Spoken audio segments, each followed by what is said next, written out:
Bienvenidos a este nuevo video del curso de electricidad básica industrial. En este caso, el eje temático número 6, donde vamos a ver contenidos como conductores, canalizaciones y capacitor de coseno de phi. Espero que estos videos estén siendo útiles para ustedes y que podamos mejorar día a día. Damos comienzo a este eje temático. Empezaremos definiendo qué es un conductor. El conductor es el encargado de transportar la energía desde la fuente hasta la carga o el consumidor. Los materiales que comúnmente se utilizan son el cobre y el aluminio debido a su propiedad de conductividad eléctrica. La forma en que se fabrican estos conductores son en forma de cuerdas o hilos redondos concéntricos sobre uno, en forma circular comprimida o compactada. Estos conductores van a estar protegidos en diferentes configuraciones dependiendo el tipo de cable de que estemos hablando, pero la composición básica es como la que se muestra en la imagen, donde vemos el conductor, un aislante por cada conductor, un material de relleno y la cobertura o la cubierta protectora. Particularmente podemos decir que las partes del cable son el conductor, el aislamiento, el relleno, la armadura y la vaina exterior o cubierta. Si empezamos a detallar sobre las características de cada uno de los elementos, vamos a ver que el aislamiento tiene por finalidad disminuir la diferencia de potencial entre los conductores para prevenir arcos eléctricos entre los mismos o con la tierra.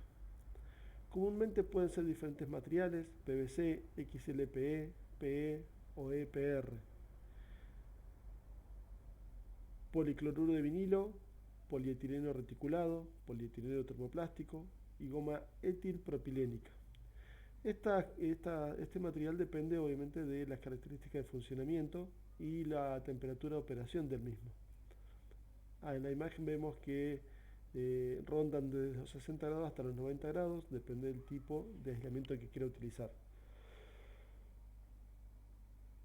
Como dije anteriormente, no todos los cables están formados de la misma manera y tienen todas las partes. Todo depende del fabricante y la forma en que se esté tratado y la utilización que se le va a dar. El revestimiento o relleno son compuestos de materiales no higroscópicos. Esto quiere decir que no aceptan la humedad, es decir, no tienen agua. Son materiales que son muy buenos a la hora de pensar en, en el comportamiento frente a la humedad, ya que esta dañará el conductor si llega a estar en contacto con él. Cuando hablamos de armadura metálica, vamos a ver que existen cintas que pueden estar fabricadas de acero galvanizado o aluminio. Estas cintas son para la protección mecánica del cableado, del cable. Cuando se necesita extender la longitud de instalación y que esa longitud esté protegida en forma mecánica, se utilizan cables con armadura metálica. La vaina exterior, también compuesta comúnmente por PVC, le va a dar una resistencia no solamente mecánica, sino a los agentes atmosféricos y a los químicos. Nuevamente vuelvo a decir de que dependiendo del tipo de cable que estemos tratando, va a tener un cierto tipo de material. No va a ser el mismo el cable que se va a instalar en una bandeja que el que va a estar a la intemperie, por lo que va a cambiar la composición de los elementos. Cuando hablamos de los agentes que pueden influir en el funcionamiento adecuado de los cables, vamos a hablar de tres tipos de agentes: los mecánicos, los químicos y los eléctricos. Y vamos a ver también que existen diferentes tipos o categorías de cables según el fabricante, donde cada uno de ellos va a cubrir las necesidades de resistencia a estos agentes. Cuando un conductor está utilizándose en un ambiente agresivo, el cable debe ser de muy buena resistencia a estos agentes que afectan la vida útil del conductor. Para eso vamos a describir rápidamente los agentes mecánicos, por ejemplo. La mayor parte de estos agentes son agentes externos con los que se pueden dañar el conductor, ya sea en el desarmado del rollo del cable o en el mal manejo de la instalación, en una instalación que no esté bien manipulada. Entonces esta condición se puede reducir con una buena técnica de manejo del cable. Hay que tener cuidado cuando se hace una presión mecánica, es decir, cuando se presiona el cable, dado que esto va a cambiar las superficies de los componentes internos. Por ejemplo, va a cambiar el aislante, se va a deformar, va a cambiar el relleno, hasta se pueden llegar a juntar los conductores a una distancia que no es la adecuada. Por eso es de suma importancia manejar cómo corresponden los cables. Hay que tener en consideración las abrasiones cuando uno instala los cables en una bandeja. Si esta bandeja tiene algunos filos o rebabas, pueden dañar ese cable, pueden dañar la estructura externa, con lo que le va a hacer perder la propiedad contra los agentes agresivos que tiene ese cable. Así también de no efectuar tensiones sobre el cableado más allá de los límites del cable, dado que esto deformaría el conductor y podríamos tener problemas de conducción. Hay que prestar atención también a los giros de 180 grados, dado que en ese caso provocaríamos una compresión del material de revestimiento de los aislantes en la parte interna del ángulo de giro y una extensión en la parte externa de estos materiales, por lo que no se mantendría el efecto adecuado de separación de conductores y aislamiento de conductores. Cuando hablamos de agentes químicos, todos sabemos que muchos cables están expuestos a ciertos ambientes agresivos como humedad, hidrocarburos, ácidos y alcalinos, por lo que deberíamos tener en cuenta de que el cableado que se va a utilizar va a ser el que cumpla con las normas para ese ambiente. El modo en que nos podemos dar cuenta de que está siendo afectado por algún agente químico es un agrietamiento en la superficie exterior, una disminución del espesor, una oxidación de ese aislamiento, cuando por ejemplo se empiezan a separar partes de ese elemento protector externo. No todos los cables aceptan estar instalados en todos los ambientes. Agentes eléctricos. Desde el punto de vista eléctrico, una característica principal es la rigidez eléctrica del aislamiento. Acá vamos a hablar de kilovolt por milímetros, por eso a esto se refiere a qué cantidad de energía eléctrica puede aislar ese elemento. Y tengamos en cuenta también que el modo de fabricación con la calidad de fabricación del cable va a definir el funcionamiento de este componente con su rigidez eléctrica de aislamiento. Muchas veces cableados que no tienen calidad vienen excéntricos respecto al revestimiento, al relleno y a la vaina protectora externa, lo que hace que existan diferencias enormes entre un lado y el otro del conductor, con lo que el elemento no funcionaría como corresponde. Vamos a poder utilizar unas tablas. Por ejemplo, acá puse de ejemplo simplemente para que veamos solamente. Por ejemplo, en la tabla de la izquierda vemos la codificación del cable por norma, el calibre, el amperaje que soporta según los tipos de cables, en este caso cable de cobre, según el tipo de cable de cobre y su configuración de aislante. Observemos que tiene una composición distinta para mayor temperatura y se establece el soporte de corriente necesaria para esa temperatura. Y a la de la derecha vamos a hacer una tabla de amperaje comparando el cobre y el aluminio. Siempre con el cobre vamos a tener un amperaje mayor que con el aluminio, pero por contrapartida el aluminio es más liviano y quizás más barato. Vamos a ver cuál va a ser el diámetro de la tubería que vamos a instalar. Vamos a utilizar con número máximo de 3 cables por tubería. Y cuál es la pérdida o caída de tensión referida en cada caso. Por ejemplo, un cable 4WG, 85 amperes de cobre o 65 de aluminio. Vamos a utilizar una cañería de 1 pulgada, donde vamos a poner como máximo 3 alambres, 3 cables en cada tubería. Y esta va a tener una caída de tensión de 0.05 en el caso de circuito monofásico o 0.004 en caso de trifásico. Estos datos nos van a servir para hacer la implementación del circuito y para tener la condición de funcionamiento adecuada. Recordemos que para cuando hacemos instalaciones eléctricas es muy importante conocer la caída de tensión que existe desde el punto de salida o de generación hasta el punto de carga, que es el que va a ser el consumidor.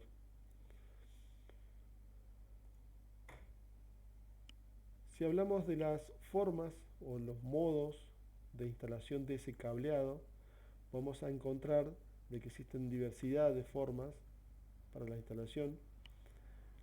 Por ejemplo, canalizaciones fijas en la pared, canal o electrocanal, muy utilizado hoy en día, cables canal. Estos pueden ser fabricados de diferentes materiales, de acuerdo a cómo sean implementados. En algunos de ellos vamos a tener acceso, porque va a tener una tapa y otros no. Podemos tener bandejas, estas también pueden tener tapas o no. Las bandejas pueden estar en forma horizontal o forma vertical, dependiendo de la instalación que se tenga. Vamos a tener los tubos o caños, donde vamos a tener que considerar el factor de apilamiento de conductores para definir cuál es la cantidad máxima de cables que van a ser instalados en él. Y los conductos de sección no circular, muy utilizados hoy en día, ya que se realiza de un material no metálico y son flexibles y se le puede dar el ángulo de giro que deseemos. Esta instalación puede o no ser parte del edificio, así que podríamos tener que instalarlo nosotros, cumpliendo con la condición de soporte de cada uno de ellos.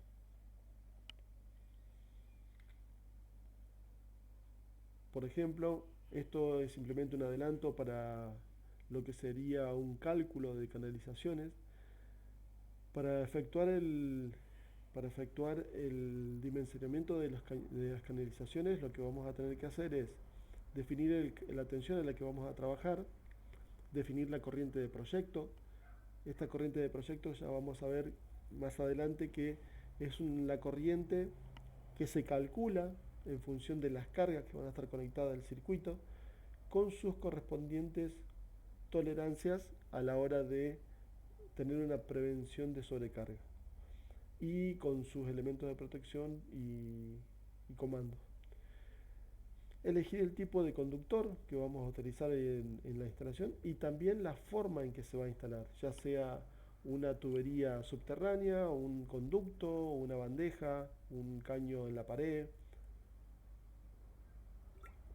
un canal o una charola.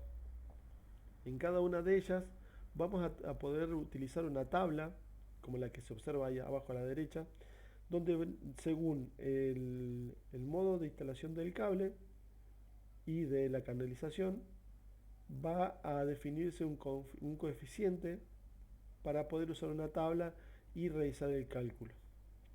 Esto nos va a dar la cantidad de conductores máximos que vamos a tener para tener una instalación segura, que cumpla con las condiciones de caída de tensión y traslado de energía.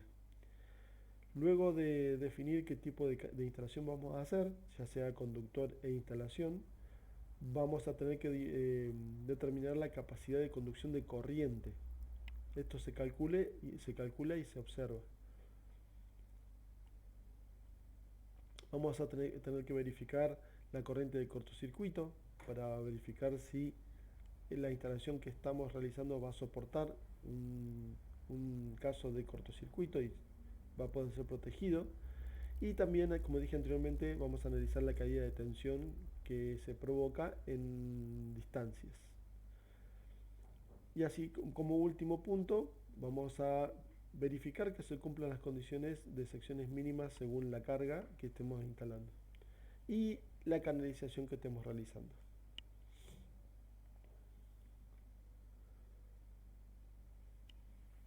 Como todos sabemos, existen accesorios para las canalizaciones, ya sea para tubos, cañerías, bandejas, charolas. Estos accesorios suelen ser de dos materiales, conexiones metálicas y no metálicas. Tengamos en cuenta que muchas veces estas instalaciones están referidas a un punto de tierra, así que prestemos atención a la condición de instalación de las mismas. En ellos vamos a encontrar conexiones cuadradas, octogonales, circulares, rectangulares, y cada una de ellas va a ser utilizada según la necesidad. Hoy en día las uniones se deben realizar con caja de conexión. No se pueden realizar conexiones de cables en el interior de una bandeja, sino que sobre una caja de conexión.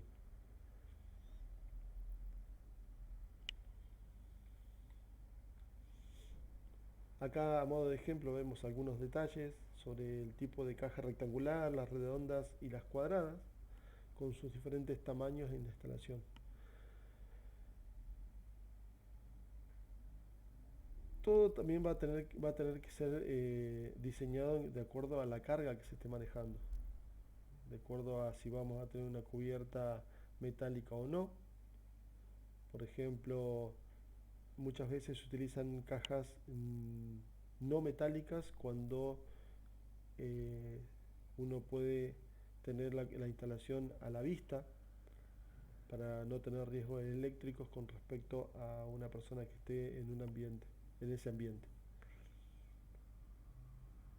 ya sea tubos o ductos no metálicos.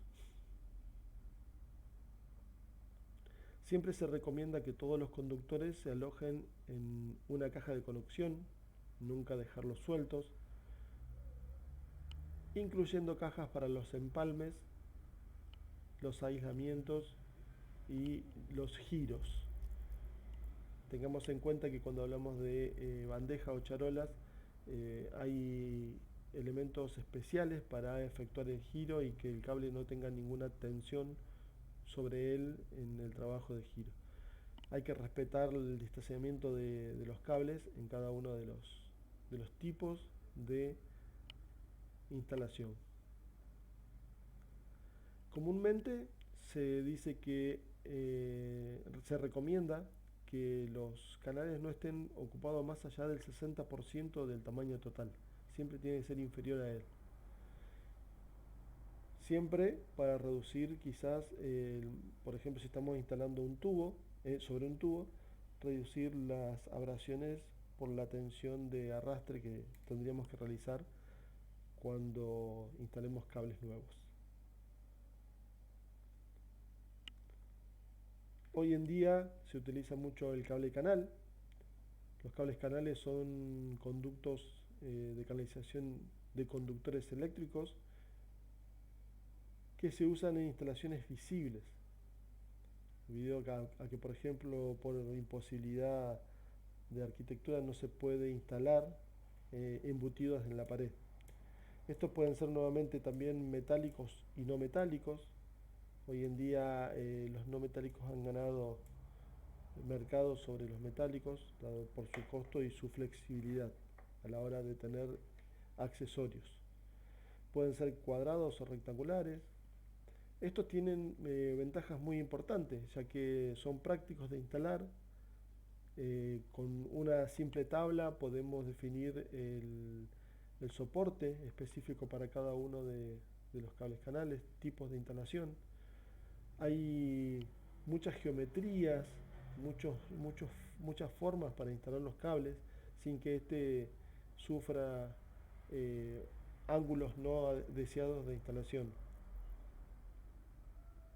Cuando, cuando tenemos que trasladarnos es muy fácil de retirar y de reutilizar el elemento.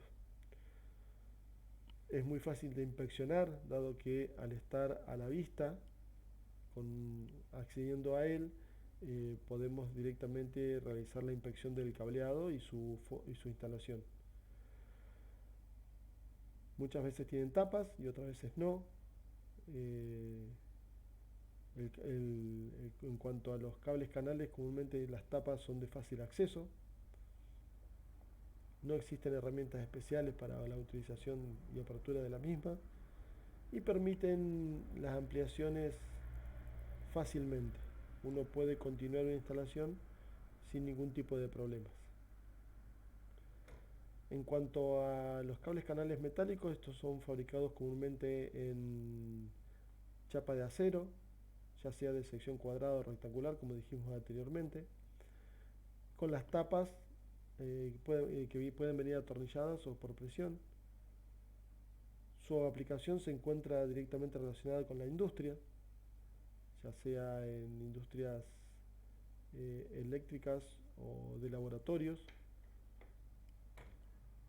Y como dije anteriormente, en la actualidad estos están siendo reemplazados por los canales de materiales no metálicos. Recordemos que los conductores que se colocan dentro del cable canal hay que hacerlo, se pueden instalar de forma mucho más práctica, mucho más seguras que por ejemplo en un tubo, dado que existe una gran facilidad de la instalación de los mismos. Puedo realizar derivaciones, puedo realizar una ampliación sin ningún tipo de problema.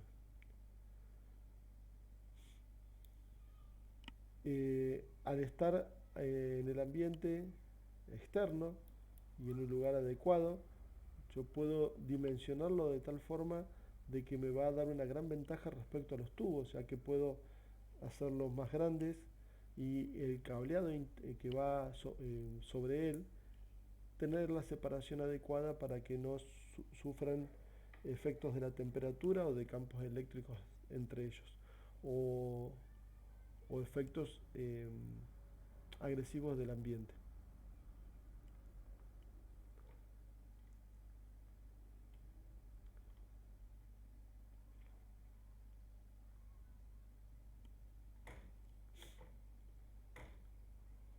Comúnmente se permiten un máximo de 30 conductores. Esto va a depender también del tipo de canal que se esté utilizando. Las derivaciones pueden ser hasta un 75%. En esta tabla lo que observamos es una comparativa que tiene el cable canal respecto a los tubos conduit, dado que el factor de apilamiento, es decir, cuántos cables o cuántos conductores estén instalados en el tubo, va a reducir la capacidad de corriente que se va a transmitir sobre los conductores por el efecto de los campos entre ellos. En cambio, con el cable canal, respetando el modo de instalación, es decir, cumplimentando con las normas y las consideraciones que hablamos anteriormente de los porcentajes de llenado y de apilamiento, se tiene siempre un 100% de la capacidad permitida del cable, ya que va a estar instalado de una forma que va a ser segura en su conducción eléctrica. Cuando hablamos de bandejas o charolas, vamos a tener que hacer la instalación mecánica, es decir, vamos a tener que realizar los soportes para esas bandejas, con tres consideraciones importantes. Procurar siempre alinear los conductores de manera de que guarden la misma distancia relativa entre ellos. Esto para reducir el efecto de las corrientes que circulan por cada uno de ellos. Y en el caso de tener muchos conductores, se aconseja amarrarlos en intervalos de 1 a 2 metros aproximadamente. Si el cable es más grueso, hacerlo cada 2 a 3 metros. Y la fijación entre conductores que vayan a través de las bandejas, siempre con trayectorias verticales, se recomienda amarres con abrazaderas en lugar de hilos.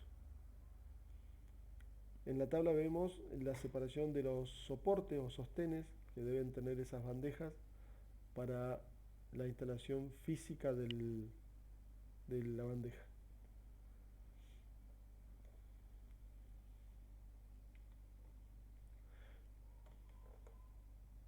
Bueno, hasta aquí el tema de canalizaciones, cables y canalizaciones en forma introductoria. Este tema da para muchos detalles, dado que se puede realizar los cálculos tanto de los conductores como de las canalizaciones. Existen normas de seguridad y de instalación eléctrica que hay que cumplir para efectuar esta instalación. Pero en este caso estamos en la etapa introductoria, así que son los conceptos básicos que hay que tener en cuenta para la instalación. Vimos los cables, vimos la función que cumple, los agentes que lo pueden dañar, vimos las canalizaciones, los tipos de canalizaciones, la forma en que se pueden instalar. También observamos que existen accesorios que se pueden utilizar para hacer más flexible esa instalación y realizar las conexiones como lo pide la norma. Vimos cables canales con su correspondiente ventaja respecto a los tubos y a otro tipo de instalación física, e hicimos una introducción a lo que son las tablas de información técnica. En este caso tengan en cuenta de que ustedes seguramente lo deben tener en la fábrica, el manual de instalación de cableados, donde hay cálculos y tablas para definir tanto el conductor como la canalización correspondiente. Bueno, espero que les haya servido y nos vemos en el próximo video.